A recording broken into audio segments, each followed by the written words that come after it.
గిరిజన బంజారాలు సంస్కృతితో నిర్వహించుకునే శీతల పండుగ ఉత్సవాల్లో భాగంగా ఆదివారం రోజున నిజామాబాద్ జిల్లా వర్ణి మండలం అంతాపూర్ తాండాకు చెందిన గిరిజన బంజారాలు ఘనంగా శీతల పండుగను జరుపుకున్నారు.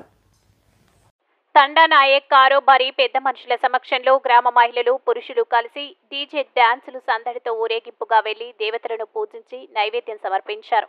ఈ సందర్భంగా పాడి పంటలు సమృద్ధిగా పండి గ్రామం సుభిక్షంగా ఉండాలని, తమ గ్రామానికి ఎలాంటి వ్యాధులు రాకుండా ఆరోగ్యంగా ఉండాలని శీతల మాతకు ప్రార్థనలు చేసి పూజ చేయడం జరిగింది.